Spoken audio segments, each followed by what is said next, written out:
ਅਗਲੀ ਖਬਰ ਵੱਲ ਚੱਲੀਏ ਰਮਨ ਜੀ। ਜਿਹੜਾ ਕਹਿੰਦੇ ਵੀ ਇੱਕ ਨਵਾਂ ਬਿੱਲ ਸੈਨੇਟ ਦੇ ਵਿੱਚ ਆਲਰੇਡੀ ਪੇਸ਼ ਹੋ ਗਿਆ, ਨੋ ਲਾਇਸੈਂਸਿਸ ਫॉर ਇਲੀਗਲ ਡਰਾਈਵਰਸ ਔਰ ਟਰੱਕਰਸ ਐਕਟ। ਇਹ ਯੂਐਸ ਸੈਨੇਟ ਦੇ ਵਿੱਚ ਬਿੱਲ ਅਪ੍ਰੈਲ 16 2026 ਨੂੰ ਪੇਸ਼ ਹੋਇਆ ਹੈਗਾ। ਸੈਨੇਟਰ ਜੌਨ ਬਰਸੋ ਜੋ ਵਾਇਓਮਿੰਗ ਤੋਂ ਹੈਗੇ ਆ, ਉਹਨਾਂ ਨੇ ਇਹ ਇੰਟਰੋਡਿਊਸ ਕੀਤਾ ਹੈਗਾ। ਕੋ ਸਪਾਂਸਰ ਉਹਨਾਂ ਦੇ ਨਾਲ ਯੂਐਸ ਸੈਨੇਟਰ ਜੌਨ ਕਾਰਨੀ ਆ, ਰਿਪਬਲਿਕਨ ਟੈਕਸਸ ਤੋਂ, ਸਿੰਥੀਆ ਲੂਮਨ ਇਹ ਵੀ ਵਾਇਓਮਿੰਗ ਤੋਂ ਹੈਗੇ ਆ। ਸੋ ਉਹਨਾਂ ਨੇ ਇਹ ਕਿਹਾ ਵੀ ਅਸੀਂ ਉਹ ਜਿਹੜੀਆਂ ਸਟੇਟਾਂ ਆ ਉਹਨਾਂ ਨੂੰ ਡੀਫੰਡ ਕਰਾਂਗੇ ਜਿਹੜੇ ਇਲੀਗਲ ਏਲੀਅਨਸ ਨੂੰ ਡਰਾਈਵਰ ਦੀ ਸੀਟ ਦੇ ਉੱਤੇ, ਖਾਸ ਕਰਕੇ ਟਰੱਕ ਦੇ ਉੱਤੇ ਜਿਹੜੀ ਆ ਲਾਇਸੈਂਸ ਦਿੰਦੇ ਹੈਗੇ ਆ।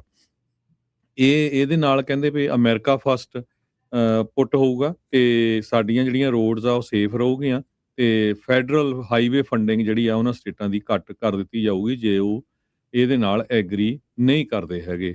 ਸੋ ਕਹਿੰਦੇ ਵੀ ਡੈਮੋਕ੍ਰੇਟਸ ਨੇ ਬਹੁਤ ਸਮਾਂ ਲਾਇਆ ਇਲੀਗਲ ਇਮੀਗ੍ਰੈਂਟਸ ਨੂੰ ਅਮਰੀਕਨ ਸਿਟੀਜ਼ਨ ਤੋਂ ਪਹਿਲਾਂ ਉਹਨਾਂ ਨੂੰ ਪਿੱਛੇ ਛੱਡ ਕੇ ਜਿਹੜੇ ਡਰਾਈਵਰਸ ਦੇ ਲਾਇਸੈਂਸਸ ਆ ਉਹਨਾਂ ਲੋਕਾਂ ਨੂੰ ਦੇ ਦਿੱਤੇ ਜਿਨ੍ਹਾਂ ਨੇ ਲਾਜ਼ ਨੂੰ ਬ੍ਰੋਕ ਕੀਤਾ ਹੈਗਾ ਆ। ਸੋ ਇਹ ਬਿੱਲ ਉਸ ਨੂੰ ਸਟਾਪ ਕਰੂਗਾ ਤੇ ਜੋ ਸਟੇਟਸ ਨਹੀਂ ਐਗਰੀ ਕਰੂਗੀਆਂ ਉਹਨਾਂ ਦੀ ਜਿਹੜੀ ਪੂਰੀ ਫੰਡਿੰਗ ਆ ਉਹ ਰੋਕ ਦਿੱਤੀ ਜਾਊਗੀ। ਪਿਛਲੇ ਦਿਨਾਂ ਦੇ ਵਿੱਚ ਵਾਇਓਮਿੰਗ ਦੇ ਵਿੱਚ 40 ਦੇ ਕਰੀਬ ਇੰਡੀਵਿਜੂਅਲਸ ਨੂੰ ਟਰੱਕਰ ਜੋ ਆ ਉਹਨਾਂ ਨੂੰ ਅਰੈਸਟ ਵੀ ਕੀਤਾ ਸੀਗਾ, ਜਿਹੜੇ ਉਹਨਾਂ ਨੇ ਇਮੀਗ੍ਰੇਸ਼ਨ ਨੂੰ ਵੀ ਉਹ ਬਾਅਦ ਦੇ ਵਿੱਚ ਫੜਾ ਦਿੱਤੇ ਸੀ।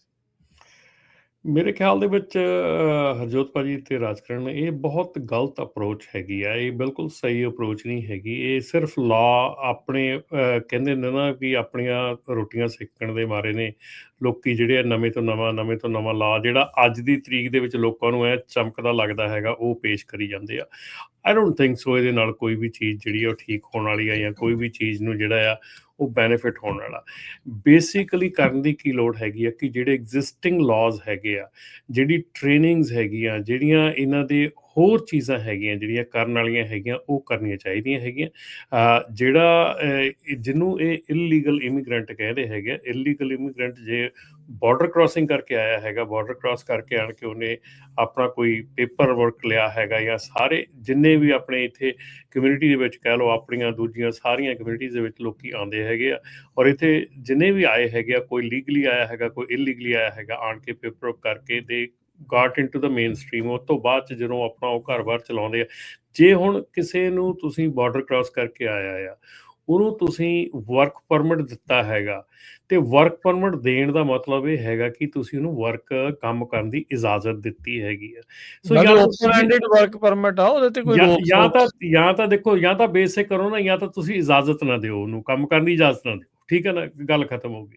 ਜਦੋਂ ਤੁਸੀਂ ਇੱਕ ਬੰਨੇ ਉਹਨੂੰ ਕੰਮ ਕਰਨ ਦੀ ਇਜਾਜ਼ਤ ਦੇ ਦਿੱਤੀ, ਦੂਜੇ ਬੰਨੇ ਤੁਸੀਂ ਉਹਨੂੰ ਕਹਿ ਰਹੇ ਜੀ ਇਹਨੂੰ ਅਸੀਂ ਲਾਇਸੈਂਸ ਨਹੀਂ ਲੈਣਾ। ਠੀਕ ਆ, ਮੈਂ ਇਹ ਕਹਿੰਦਾ ਕੰਮ ਕਰਨ ਦੀ ਇਜਾਜ਼ਤ ਦਿੱਤੀ ਆ, ਉਹਨੂੰ ਪ੍ਰੋਪਰ ਟ੍ਰੇਨਿੰਗ ਉਹਦੀ ਹੋਵੇ, ਉਹਦੀ ਪ੍ਰੋਪਰ ਲੈਂਗੁਏਜ ਹੋਵੇ, ਸਾਰਾ ਕੁਝ ਹੋਵੇ। ਬਿਲਕੁਲ 100% ਐਗਰੀ ਕਰਦੇ ਆ ਇਸ ਚੀਜ਼ ਦੇ ਵਿੱਚ। ਪਰ ਆਹ ਜਿਹੜੇ ਲਾਜ਼ ਆ ਵੀ ਇਲੀਗਲ ਇਮੀਗ੍ਰੈਂਟ ਨੂੰ ਤੁਸੀਂ, ਇਲੀਗਲ ਲੋਕਾਂ ਨੂੰ ਤੁਸੀਂ ਲਾਇਸੈਂਸ ਦਿੰਦੇ ਆ, ਫਿਰ ਇਹ ਤੁਸੀਂ ਆਪਣਾ ਸਿਸਟਮ ਜਿਹੜਾ ਬੰਦ ਕਰੋ ਨਾ। ਤੁਸੀਂ ਇਸ ਤਰ੍ਹਾਂ ਕਿਉਂ ਲਾਇਸੈਂਸ ਦਿੰਦੇ ਆ? ਜੇ ਕੋਈ ਇਲੀਗਲ ਇਮੀਗ੍ਰੈਂਟ ਹੈਗਾ, ਇਲੀਗਲ ਇਮੀਗ੍ਰੈਂਟ ਦਾ ਮਤਲਬ ਹੈਗਾ ਕਿ ਉਹਦੇ ਕੋਲ ਪੇਪਰ ਵਰਕ ਨਹੀਂ ਹੈਗਾ, ਉਹਦੇ ਕੋਲ ਕੋਈ ਵੀ ਚੀਜ਼ ਨਹੀਂ ਹੈਗੀ। ਜਦੋਂ ਕਿਸੇ ਬੰਦੇ ਕੋਲ ਵਰਕ ਪਰਮਿਟ ਆ ਔਰ ਤੁਹਾਡੀ ਫੈਡਰਲ ਗਵਰਨਮੈਂਟ ਨੇ ਉਹਨੂੰ ਵਰਕ ਪਰਮਿਟ ਦਿੱਤਾ ਹੈਗਾ ਤੇ ਫਿਰ ਉਹਨੂੰ ਕੰਮ ਕਰਨ ਤੋਂ ਤੁਸੀਂ ਕਿਵੇਂ ਰੋਕ ਸਕਦੇ ਹੈਗੇ? I don't know. ਮਤਲਬ ਮੈਨੂੰ ਇਹ ਕਈ ਵਾਰੀ ਤਾਂ ਇਹ ਹਾਸੋਹੀਣੀਆਂ ਜਿਹੀਆਂ ਗੱਲਾਂ ਲੱਗਦੀਆਂ, ਨਵੇਂ ਤੋਂ ਨਵਾਂ ਲਾ ਲਾਈ ਜਾਂਦੇ ਆ। ਤੇ ਪਰ ਜਿਹੜੀ ਪਿਛਲੀਆਂ ਚੀਜ਼ਾਂ ਹੈਗੀਆਂ, ਜਿਹੜੀ ਬੇਸਿਕ ਚੀਜ਼ਾਂ ਹੈਗੀਆਂ, ਤੁਹਾਡੇ ਜਿਹੜੇ ਲਾਜ਼ ਬਣੇ ਹੈਗੇ ਆ, ਹੁਣ ELDT ਰੂਲ ਹੈਗਾ, entry level driver training program ਹੈਗਾ। ELDT ਰੂਲ ਜਿਹੜਾ ਆ 2022 ਦਾ ਲਾਗੂ ਹੋਇਆ। ਅੱਜ ਤੱਕ ਮੈਂ ਸੀਰੀਅਸਲੀ ਦੱਸਦਾ ਰਾਜਕਰਨ, ਮੇਬੀ 10% ਸਕੂਲ ਮੈਂ ਦੇਖੇ ਹੋਣਗੇ ਜਿਹੜਾ ELDT ਰੂਲ ਲਾਗੂ ਕਰ ਰਹੇ ਆ। 90% ਸਕੂਲ ਜਿਹੜੇ ਆ ਉਹ ELDT ਰੂਲ ਲਾਗੂ ਨਹੀਂ ਕਰਦੇ, ਉੱਥੇ ਉਹਦੇ ਫੋਲੋ ਨਹੀਂ ਕਰਦੇ ਉਹਨੂੰ। ਤੇ ਜੇ ਉਹਨਾਂ ਨੂੰ ਤੁਸੀਂ ਨਹੀਂ ਸੁਧਾਰ ਸਕਦੇ, ਤੁਸੀਂ ਜਿਹੜਾ ਐਂਡ ਵਾਲਾ ਹੈਗਾ, ਤੁਸੀਂ DMV ਨੂੰ ਨਹੀਂ ਸੁਧਾਰ ਸਕੇ, ਤੁਸੀਂ ਕਿਸੇ ਮਤਲਬ ਜਿਹੜਾ ਤੁਹਾਡੇ ਆਲਰੇਡੀ ਲਾਜ਼ ਹੈਗੇ ਆ ਤੁਸੀਂ ਉਹਨੂੰ, ਇਹਦਾ ਇੱਕ ਜਿੱਦਾਂ ਨਾ ਸਲੈਪ ਮਾਰਤੀ ਵੀ ਹੁਣ ਅਸੀਂ ਨਵਾਂ ਲਾ ਪੇਸ਼ ਕਰਤਾ ਜੀ, ਹੁਣ ਅਸੀਂ ਆਹ ਕਰਤਾ ਜੀ, ਹੁਣ ਅਸੀਂ ਜਸਟ ਪੋਲਿਟਿਕਸ ਹੈਗੀ ਆ। ਅੱਗੇ ਤੋਂ ਅੱਗੇ ਹੋ ਕੇ ਵੀ ਮੈਂ ਦੇਖੋ ਜੀ ਕਿੰਨਾ ਸਖਤ ਆ ਮੈਂ ਜੀ, ਹੁਣ ਉਹ ਦੌੜ ਦੇ ਵਿੱਚ ਲੱਗੇ ਹੋਏ ਆ ਲੱਗਦਾ।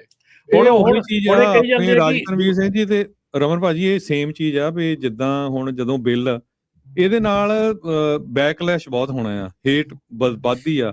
ਆਮ ਜਿਹੜੇ ਲੋਕ ਉਹ ਕਹਿੰਦੇ ਆ ਦੇਖੋ ਜੀ ਇਮੀਗ੍ਰੈਂਟ ਆ, ਜਿੱਦਾਂ ਆਪਣੀ ਸ਼ਕਲ ਵਰਗਾ ਕੋਈ ਵੀ ਦੇਖੂਗੇ ਵੀ ਇਹਨਾਂ ਨੂੰ ਲਾਇਸੈਂਸ ਇਲੀਗਲੀ ਹੋਣੇ ਆ, ਸੇਮ ਜਿੱਦਾਂ ਟਰੰਪ ਨੇ ਕਿਹਾ ਹਨਾ, ਹੁਣ ਜਿਹੜੇ ਟਰੰਪ ਦੇ ਸਪੋਰਟਰ ਵੀ ਆ, ਹੁਣ ਜਿਹੜਾ ਹੁਣ ਹੈਲ ਹੋਲ ਕੰਟਰੀ ਕਿਹਾ ਵੀ ਤੁਸੀਂ ਆਏ ਤਾਂ ਸਾਰੇ ਉੱਥੋਂ ਹੀ ਆ, ਸੋ ਉਹਦੇ ਨਾਲ ਕੀ ਹੁੰਦਾ ਵੀ ਹੇਟ ਹੋਰ ਵੱਧਦੀ ਆ।